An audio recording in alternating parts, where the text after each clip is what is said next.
So the first letter P. Parenting can also be spelt with another spelling, which is Patience, patience.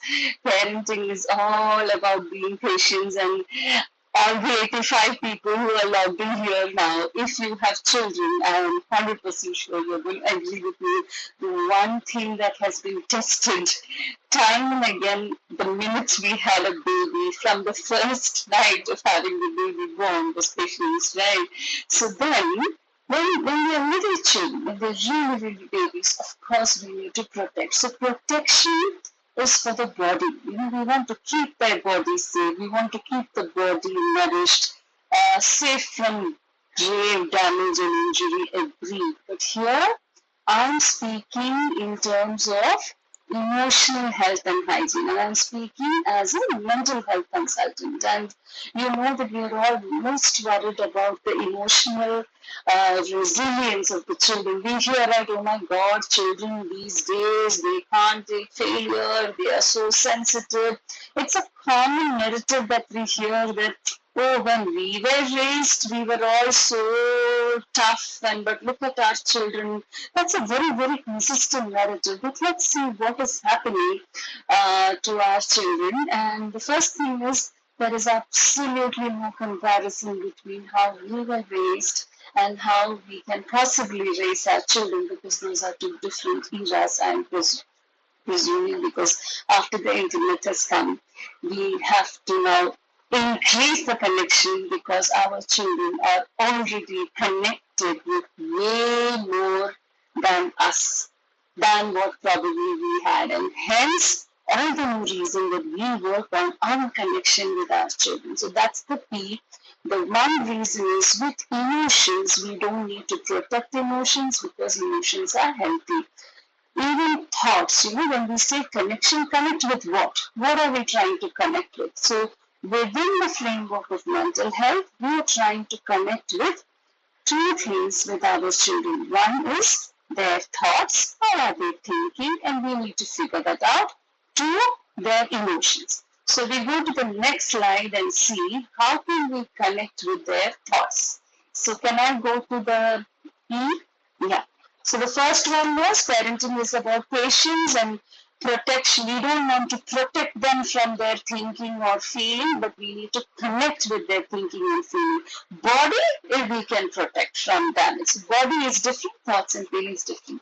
So the E is, with thinking, specifically thinking, is how can we engage with our, oops, the slide disappeared.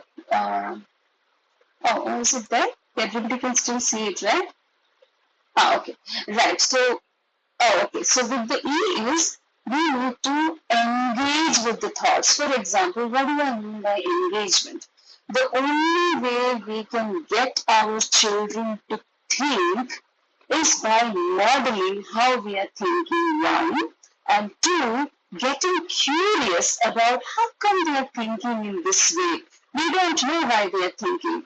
One of the common narratives that we generally do as parents is, the minute our children says, they make a mistake in something. They say, let me give a hypothetical example. Say, while you're teaching math, so your child is, you've taught all multiplication tables and addition, everything, and they're doing something and they made a mistake. There is an error. Okay. Now, error means something went amiss in how they thought about a mistake that has been committed, isn't it? So now we need to address, we don't know what was they thinking when they made that mistake. It could be any subject, it could be anything at all. I'm just using an example of math, hypothetically. It can be anything. You saw the mistake and you're taking the mistake, is what we usually do is we straight away jump into, hey, what is this? Why did you do addition here? Was it addition? So immediately if you are jumping into what was wrong, and the child immediately is like, oops, okay, so it was, my answer is wrong. So what I thought was wrong is the instant message that the child gets, that my thinking was wrong, and my teacher or my parent or whoever it is looks a little angry with me. So I have to now quickly change my thoughts. So what does the children do? So we ask them, is it addition? No, subtraction. So we say, is it subtraction? No, multiplication. We say multiplication, is it no division? Then after that, there is nothing else more, and the child doesn't care what it is. After beyond that point, it doesn't matter to the child anymore whether it is addition or subtraction or multiplication. Now, I just use this as an example to know our biggest way in which how to engage with our children learning to think for themselves is by getting curious about the errors that they make. So as soon as you see your child, any age, making a mistake as far as you are concerned, some mistake in their thinking process, before we jump into correcting, why are you thinking this way? What is this? And before we come up with our emotions, can we change that to getting curious? Because if you are not curious, you got whatever, 3 plus 4 as 8. I'm really curious. Can you show me how did you get 3 plus 4? Can you do that? Most often when children do that, they're not anxious. We're not, now first they knew that, I want to explain to you. So, 3, we don't know. Then we will figure out something the child was thinking differently, and we can figure out where maybe the child thought something differently. Or sometimes we don't even know how the child wrote the correct answer because all the steps might be missing. Instead of saying, where are the steps? Write down all the steps. Let's be curious. How did the child solve that without writing the steps?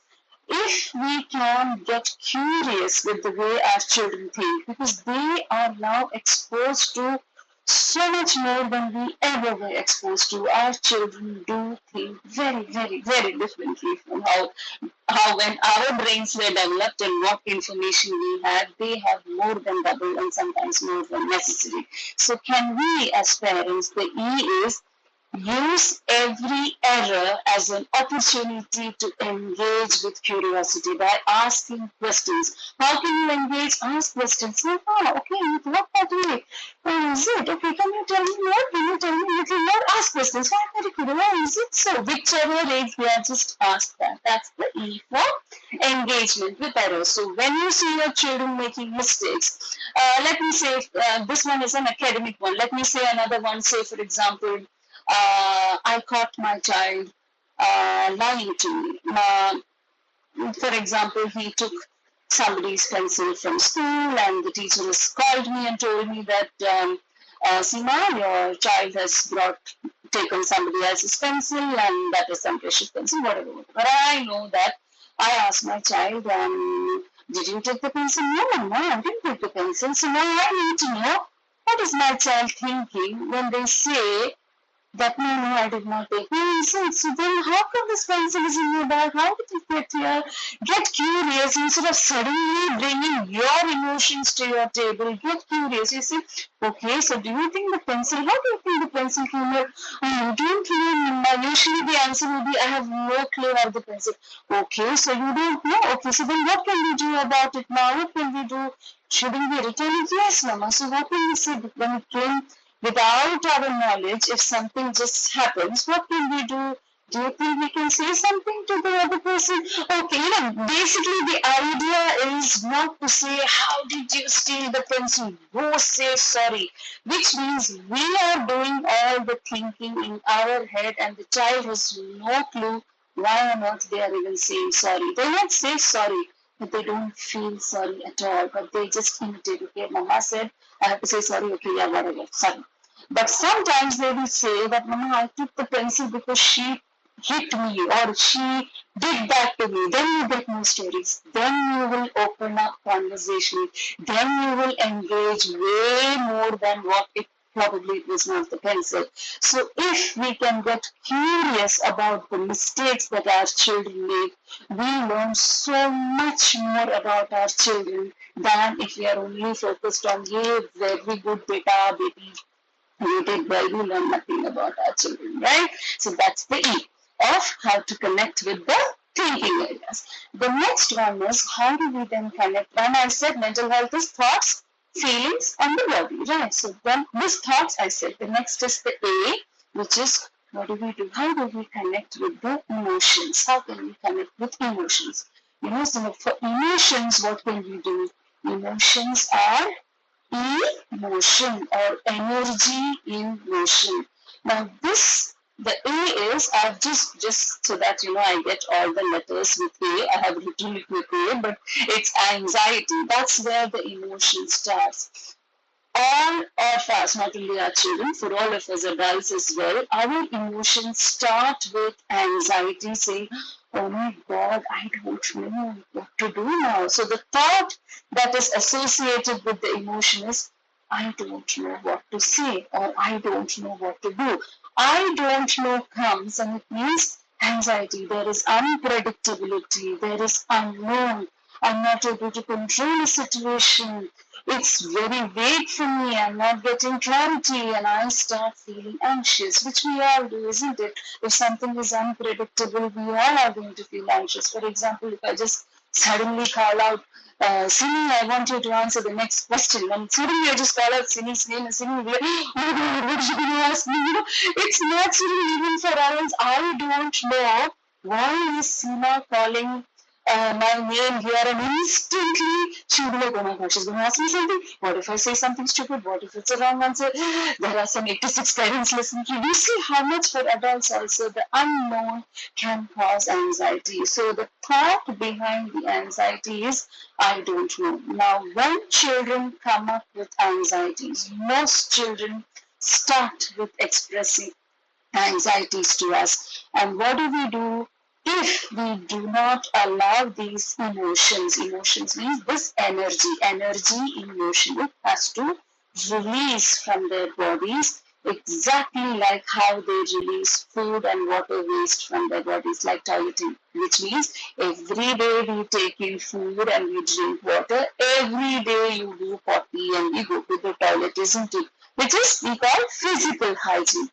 Ditto same way for emotional hygiene or mental health and hygiene, all the thoughts they need to share, all the emotions they need to release. Who can they release it to?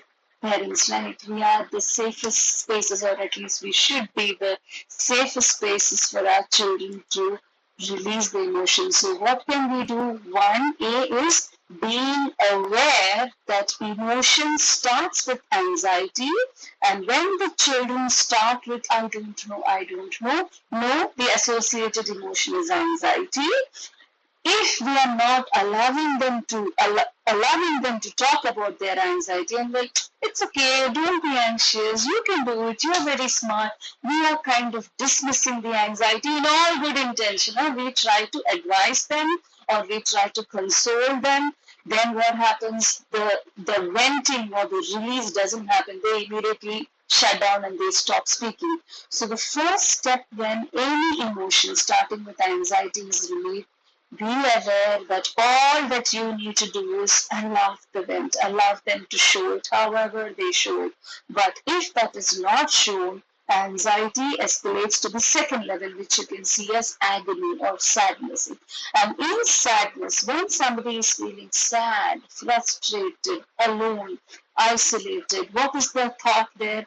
I can't take it anymore. So the I don't know thought escalates to I can't say this or I can't do this. And I'm sad, I'm frustrated, nobody understands me, I feel so alone and stuck. That's the sad feeling. Now, this I'm not telling specific to children, this is true for all of us. Now, if sadness also they are not allowed to express, and the minute you see your child crying or you see your child sad, come on, cheer up, look at the positive side, look at that. And in all good intention, we hurry our children to think positive or we distract them with something else. For example, uh, suppose your child is failed for he lost for a football match, which was very precious, and he hit a self goal and came, and everybody booed. The entire school was there because there was a self goal, and it was really, really embarrassing. And the child comes home with all grumpy face and coming really, really angry is what you will see on top, very embarrassed, very humiliated, big match. Now you as a parent in all good intention say, it's okay, don't worry, it's only a football match, tomorrow also They are going to be so irritated with you. Stop it, Amma. You don't understand me. They're going to be angry because, of course, they are sad. They don't know the anxieties. I don't know why on earth I went and hit a self goal. I don't know what happened in the field, Amma. But they are not able to say that because we are already sitting there and it's okay. Don't worry. Chalo, let's go for dinner today. Or tomorrow I will buy you a new dress. We just want to quickly make the child happy. That is protection. So we don't want to protect our children from anxiety or sadness, or do not let it to escalate to anger. So if we are seeing our children angry, angry, angry, remember we missed out. We disconnected from them somewhere in the anxiety or sadness, and it has reached anger now. So what do we do with these emotions? Emotions does not need protection. It just needs a safe space, which is us parents, where children can talk about their anxieties, talk about their sadness, talk about their anger. For example, suppose my child is coming and telling me, Amma, today, in class, the teacher said that, and oh, she's so irritated. Maybe they're talking really, really not so nice things about the teacher, and suddenly you know the teacher very well. No, no, no, you can't speak about the teacher like that. How can you speak like that? You will get disrespect. You're not even allowing the child to share whatever they felt. Now, I'm not saying you agree with what the child is saying. Remember, awareness, allowing the child to speak, accepting that yes, the child is thinking that way and the child is feeling that way, and acknowledging that I hear that this is what you think about the teacher, or oh, this is what you feel about the teacher, does not mean that I agree, the teacher is like that. No, you see the subtle difference between allowing an emotion and a thought to surface and agreeing with the emotion is two different things. Okay, so I'm not talking about agreement over here. We can disagree, but after the children have been able to let it out, and they say, the teacher did that. She is always partial to me. I don't think she likes me. They're going on and on. It could be about the teacher. It could be about a friend. It could be about a neighbor. It could be about anybody. What can we do? Remember the E slide. Get curious. Engage with them. Okay, so you don't like. Okay, so then what has happened? Is it? Okay, so is this like that in every period, or was it only today?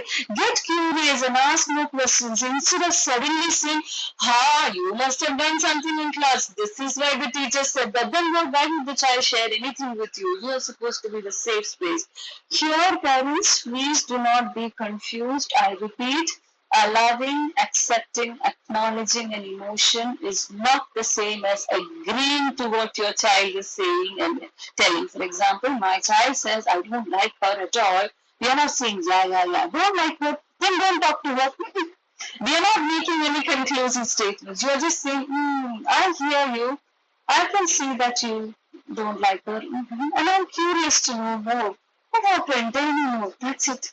We're not agreeing, we're not disagreeing. We're just engaging and allowing it to surface. But if you don't allow it to surface, it starts with anxiety, it increases to sadness, and it escalates to anger, and the children will say, you never understand me. My parents, a very, very constant narrative, and I meet especially teenagers.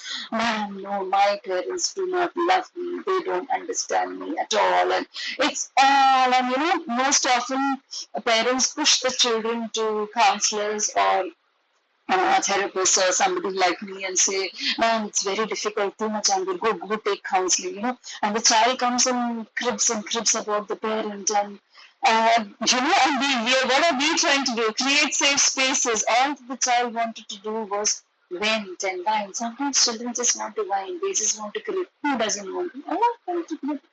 Get curious, engage with it. Okay, so that's the A in the emotion. So we said parenting is about being patient, not about protecting, connecting the two things with the thoughts. How do you catch the thoughts? By error correction. Engage with curiosity by asking questions. How do you connect with the emotions? By knowing that it starts with I don't know, I can't, and anger is I won't take it anymore. It is like done. I'm done with this. Finished. I won't do this. I'm not. No. That you can see it like a defiance, especially grade 7 onwards you could gently see, because there are hormonal changes also. The body is also changing. So that is when we go into the next slide, PAR.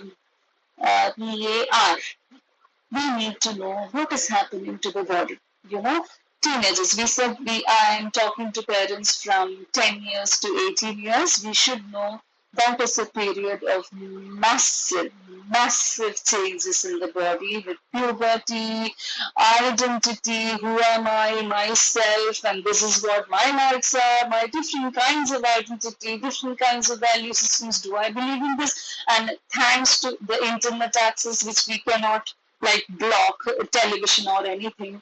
So many things they have to process in their brains way too soon before they are ready, and we can't do anything about it. So all the more reason that we connect with them and get to know what are they thinking, what are they processing. You watch a movie and there must be a lot of things said in that movie.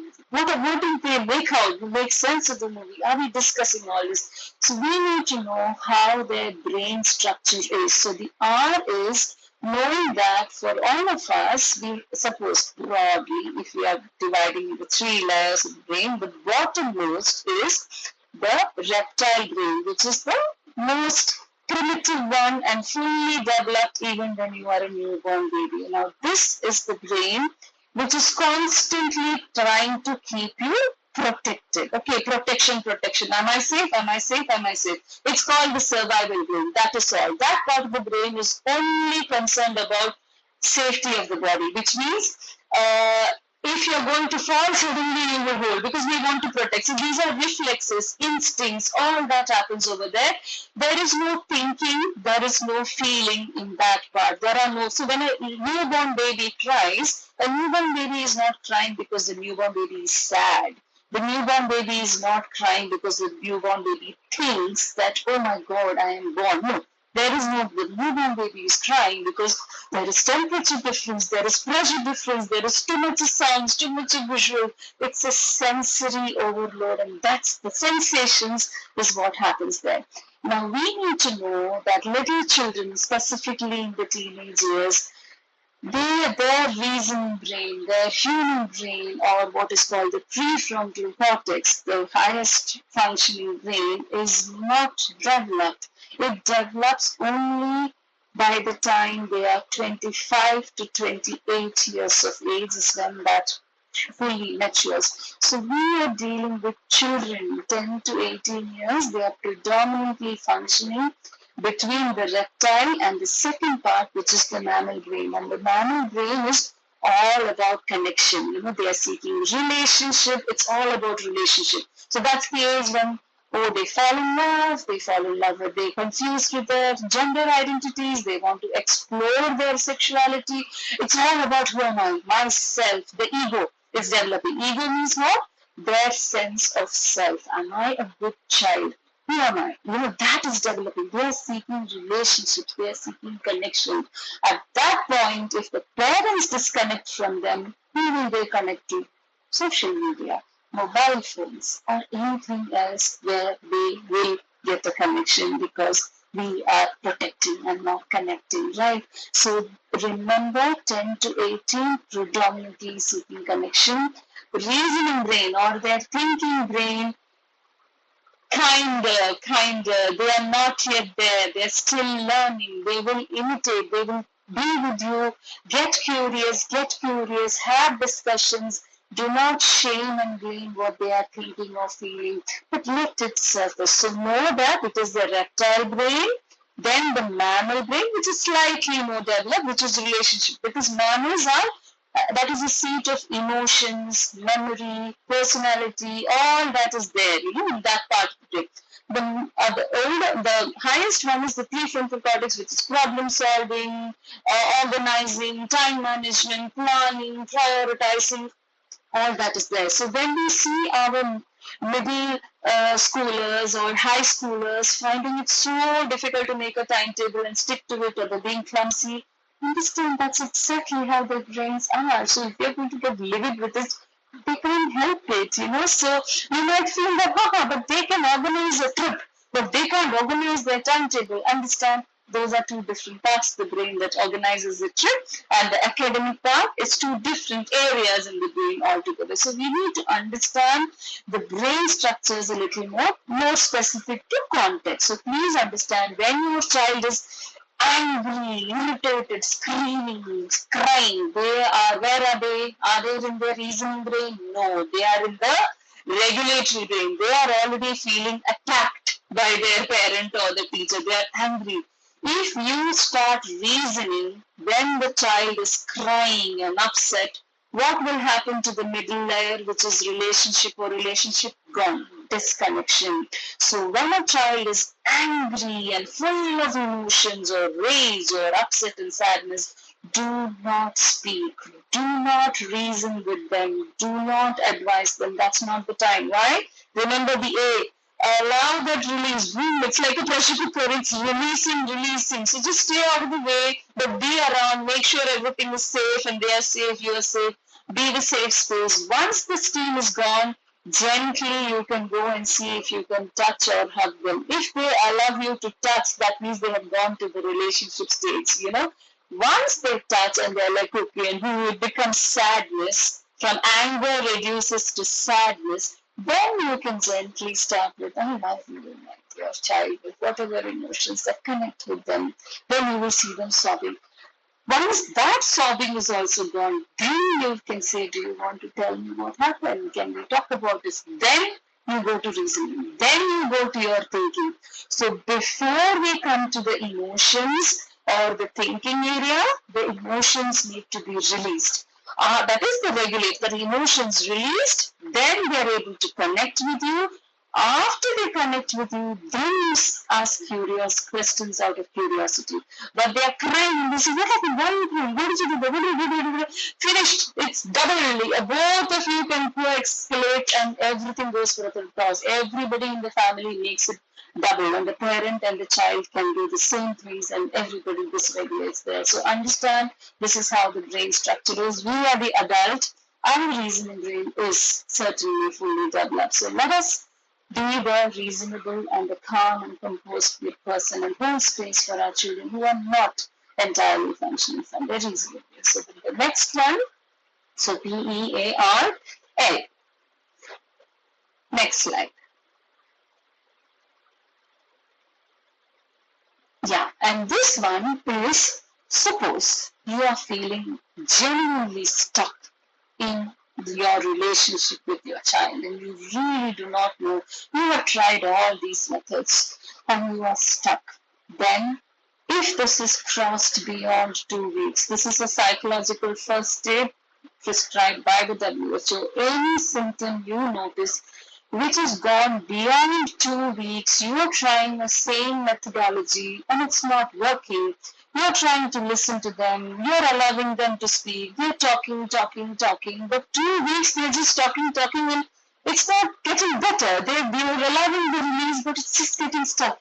2 weeks is your time. And if you're not seeing any progress, even after you doing all of this, 100% link with a professional for sure and now if your child is reluctant to seek professional help, you seek professional help and understand how to be the support system of the child, because it is not necessary that you have to take the child itself if they are reluctant. So look, listen, link. So you're looking for what is happening to my child. You're understanding that, okay, this child looks generally irritable. This is going on and on. So you try to connect, you're asking, you're trying to listen, but still there is no change. Then you will link. So look, listen, link is to know at what point will you seek professional help. Professional help does not mean you can start with your school counselor, which means take one more person on board and see what's happening. It could be the school teacher. Gather more information. You need more support system. So I would say sometimes when suppose in our house the door is not working and the key is stuck. What do? We don't keep on turning for 2 weeks. We don't keep doing that. We try something else. We call somebody else. We try different methods. That's it. So when we are getting stuck with our methods, maybe we need help from somebody else. So just like how we would call a plumber or a carpenter, when we are not able to solve something in the house, and we don't abandon the entire house and say this is nonsense and we go somewhere else. No, we try different ways to repair something where we feel stuck. Is it similarly? Our children, our peers, let's learn how can we get the skills on how to connect with them if we have lost that link with our children. And then finally, the last one.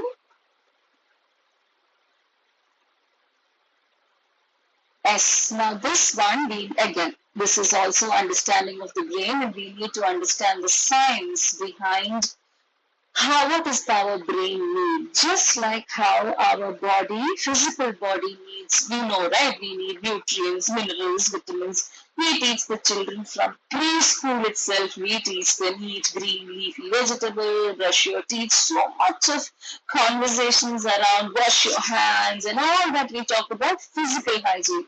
Do we educate our children about emotional health and hygiene? Because we don't know it ourselves. Nobody has taught us either.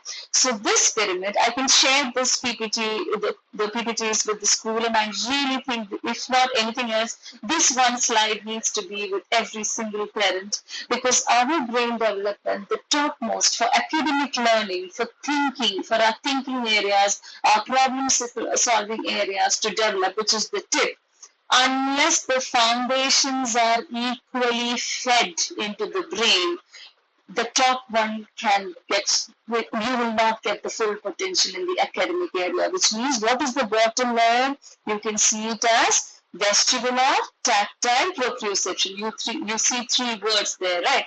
Maybe big words, but let's keep it simple.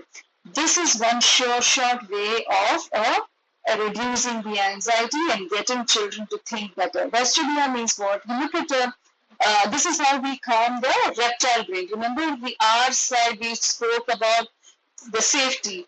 How does a newborn baby feel safe? Because reptile brain is the fully developed brain. What do we do to keep the reptile brain safe? We hold the child close, isn't it?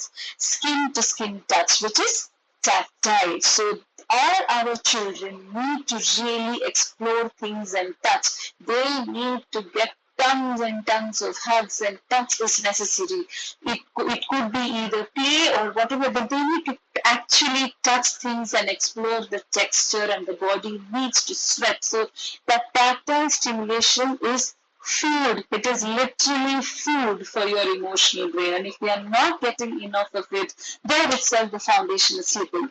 Vestibular is movement. There is a fluid between the middle ear, which is necessary for the sense of balance, and this needs to move. That is when, like, how do you calm a newborn? You hold the baby close, and when the baby is still crying, you rock, isn't it? That is vestibular stimulation, or the head moves. So when the children play, when the children fall, when they are running, playing outdoors, they move, their head moves. But if they're sitting on their phone, their head and their eyeballs are not moving at all. So then the foundation again goes weak. So they really need to, movement is mandatory. Even in school, if they're sitting for a long time, we need to make sure that they're moving, especially younger children.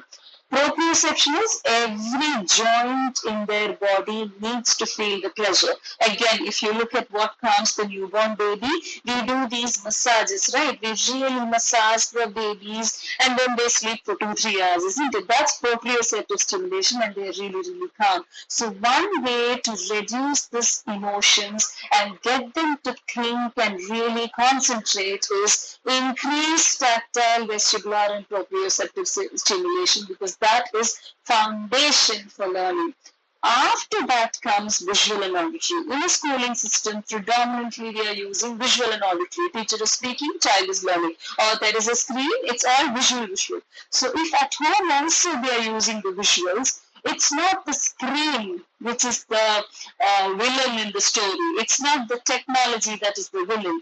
Use technology by all means, but balance it with the other three. That's it. So if you balance it with, but when the relationship is skewed, when audio visual exceeds vestibular, tactile, and proprioception, then the balance gets skewed, and then the topmost academic learning, concentration, attention concentration, focus, sitting still can be very, very difficult. So a lot of children who get labeled as ADHD, attention deficit, and so many other ABCDs.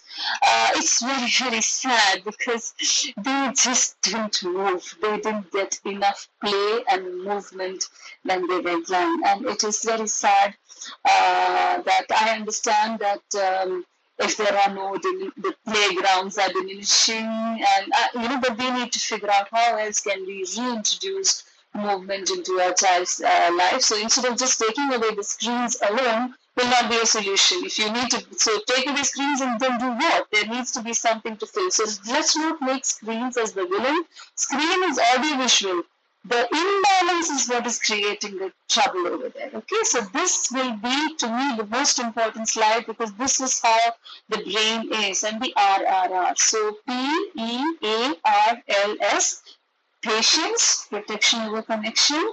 E was errors are your opportunity to engage with your thoughts of your children. A is allow the emotions, anxiety, agony, anger, and that's how it goes. So connect with them, accept that, yes, I see you, connect, allow the release. A. R is understand the three layers of the brain, reptile brain, when they are completely, you cannot connect with them, they need to release. Once they are relating with you, then only you use reason and thinking.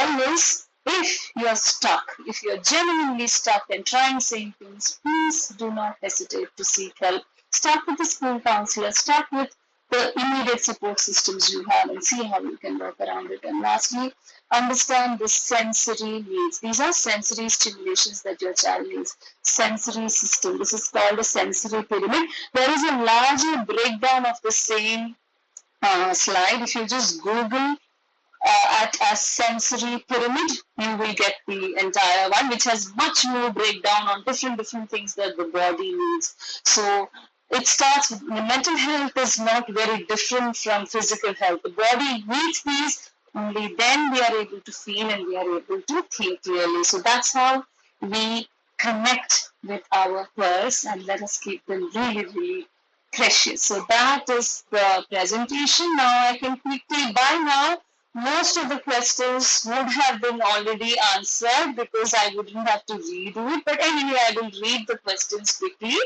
So the first question was how to handle social media addiction in children.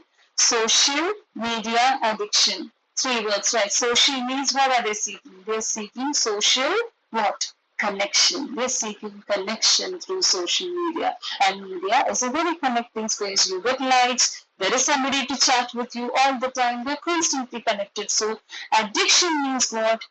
They are escaping from something else that they want to avoid that is happening, which is difficult for them, and they move for a connection. So if they are not getting the needed connection wherever they are, yes, of course, this will happen. But it switches to addiction when it has gone on for way too long, and maybe the atmosphere has gotten really, really parent is angry, child is angry, and then the child seeks more and more connection there, and without that, the child doesn't know what to do. So then the child is now escaping something that's happening in their lives and escaping. Addiction is always an escape from something which is difficult in the child's life. So this will need more specific, individualized, contextual solutions for each child. But I'm just giving you broadly what is social media addiction.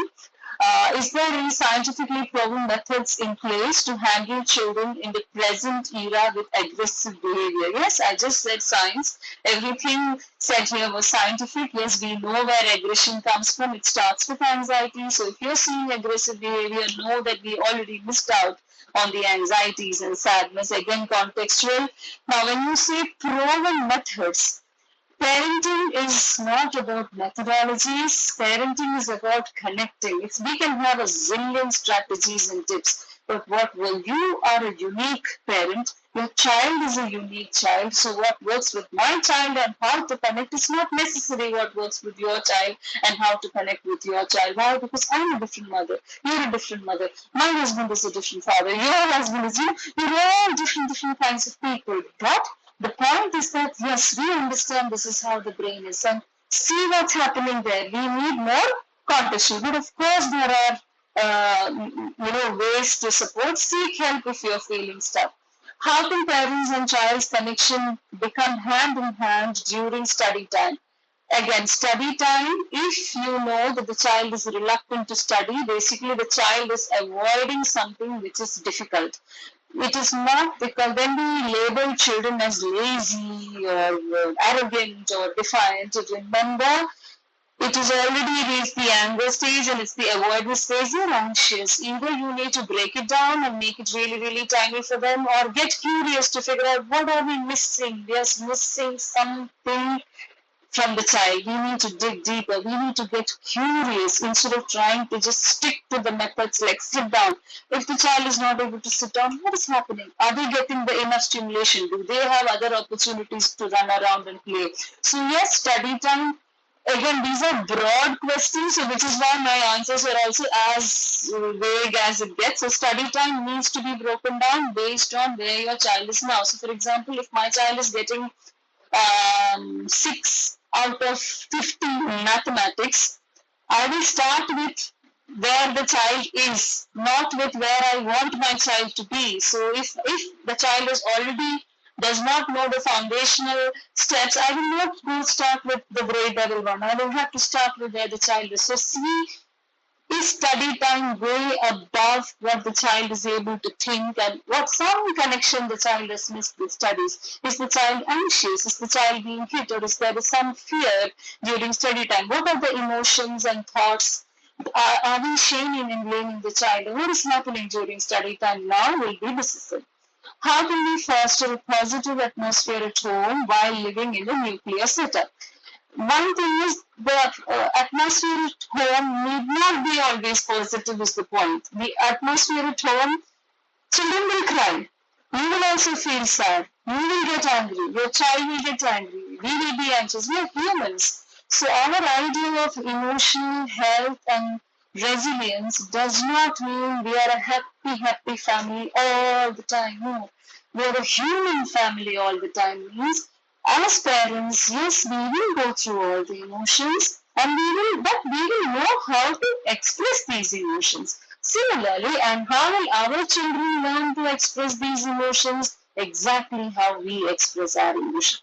So if we are shouting and screaming and using abusive language when we are angry, expect the same from our children also. So they are imitating how we think about ourselves, how we feel about ourselves. So if we need help, we can also seek. So it doesn't matter if you're nuclear setup also. Be okay with uncomfortable emotions. Be okay with not being positive all the time. There are no negative emotions. All emotions are necessary for the nervous system. A healthy nervous system is one that can process all emotions. A protective one is which does not know how to process anxiety, does not know how to process sadness, does not know how to process anger. All that the child knows is to process happiness. So what happens? The minute there is a sadness or an anxiety in the child's life, bam, gone. I don't know what to do with it.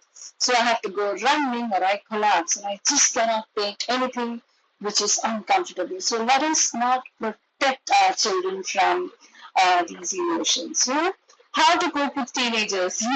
Teenagers. Yeah, I just finished racing too, so it is. I agree. I totally understand that it is not easy. But yes, same thing. Understand the teenage brain. Teenagers are in the middle part, the relationship, identity. Who am I? I know this. So So all of this. Understand where the brain is and listen.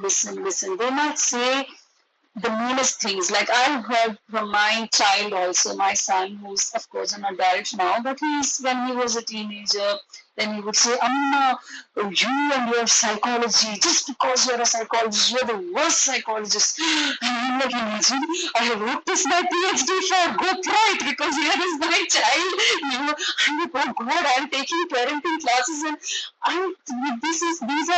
that is his emotion.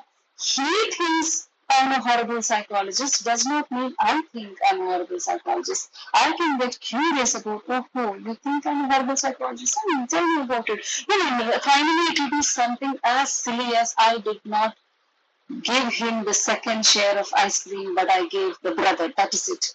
When you get curious and you discuss, it just boils down to that. But If I catch hold of that one sentence where he said that, Mama, you're the worst psychologist, and I go on a rant saying, how can you say this? What is wrong with me? Who is the child? Am I the child or that is the teenager? So let's decide who is the teenager in the house. So what your child says and feels is a reflection of their thoughts and feelings, which we need to dig deeper, get curious, and we will know where it started with. Usually started with something.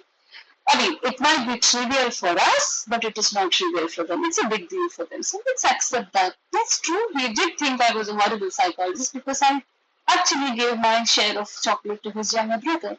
So he felt bad, so he got angry. And I came up with some stupid reason saying, no, no, no, it was because he got livid.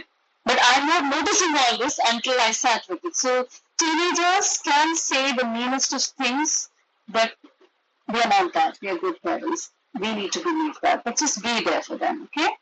What are the requirements for his concentration and performance in school and improve his behavior at home? These are like vague questions, but concentration, remember that pyramid, the S, sensory, check, are they getting enough movement? Unless that is there, the foundation is stronger, concentration will not happen. So if your child is not able to concentrate, focus on the bottommost part. And the other reason is the content too high? Do we want to break it down? Is there anxiety with that particular subject? Is there anxiety with the teacher? Get curious and engage with the child on what is happening. Improve behavior at school and home. I'm not sure what we mean by behavior at school and home. We need to really dig deeper, but go through each of these slides and figure out where we lost the child. How to balance involvement in academics of the child.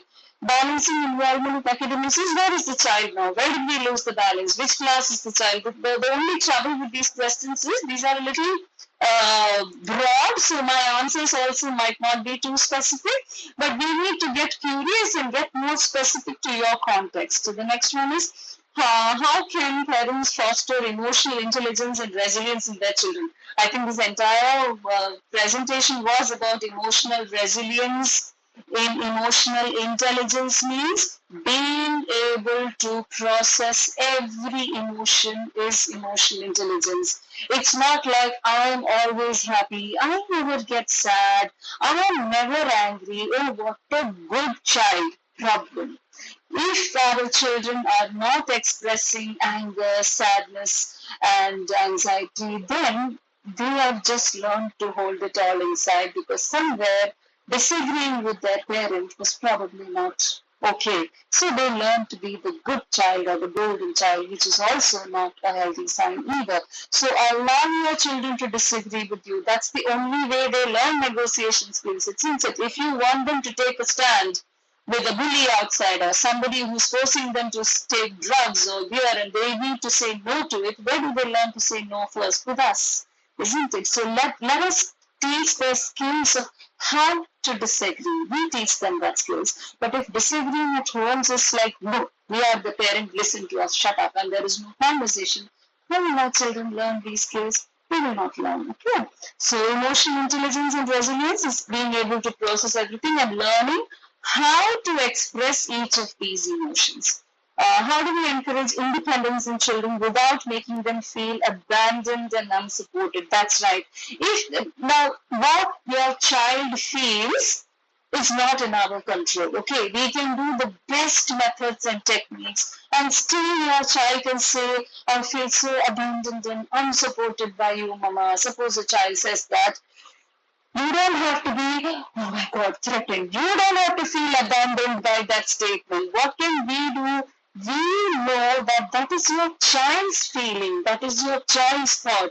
Do not make it your thought and your feeling and add on to that and co-escalate.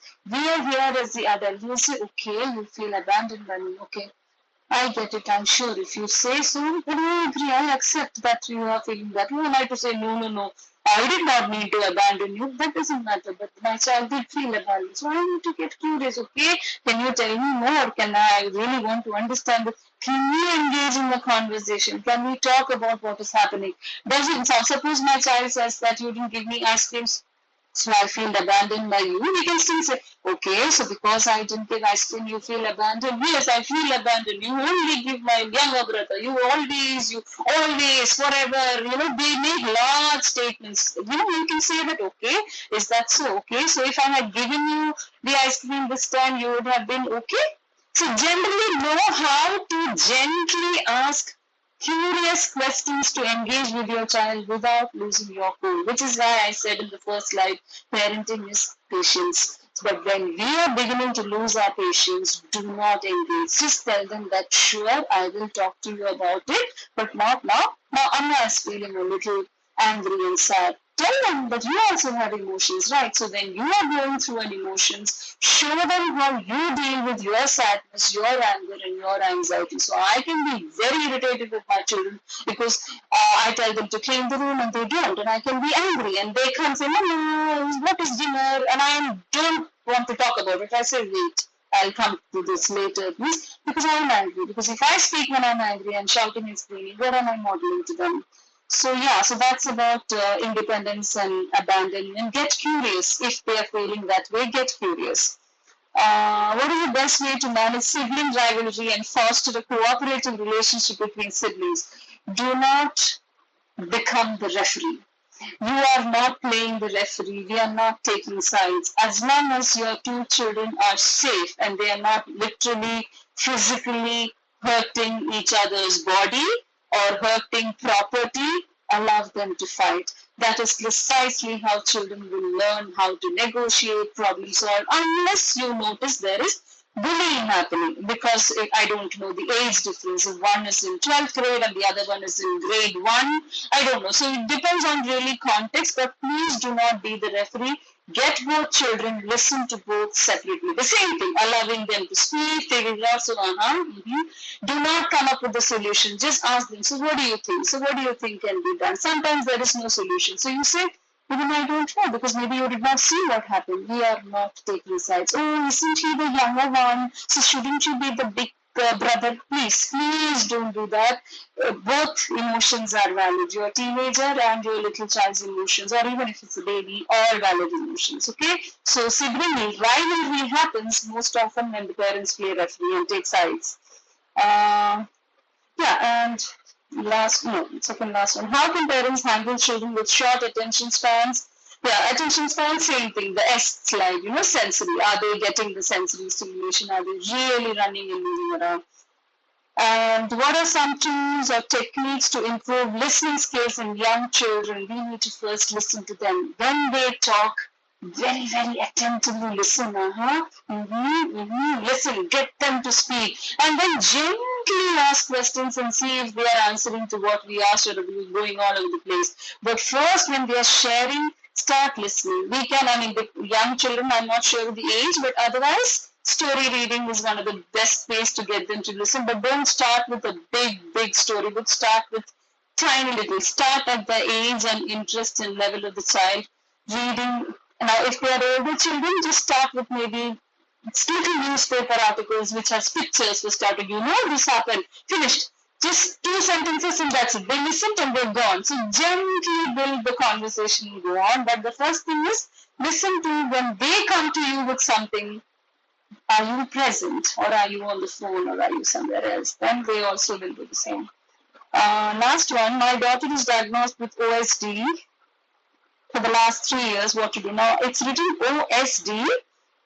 I googled what is OSD and I figured I presume you meant OCD, obsessive compulsive disorder, or ODD, which is opposition defiance disorder, because OSD, I don't know what that is because it came up as something with the bone, which I have no idea, an orthopedician. If you meant OSD, but if you meant OCD, which is again the root cause is anxiety, obsession, because repetitive, wanting predictability, wanting control, wanting things to go my way. It is, if things are not going my way, I don't know what to do. The I don't know comes, I'm anxious, so I try to control everything. So the root cause is anxiety.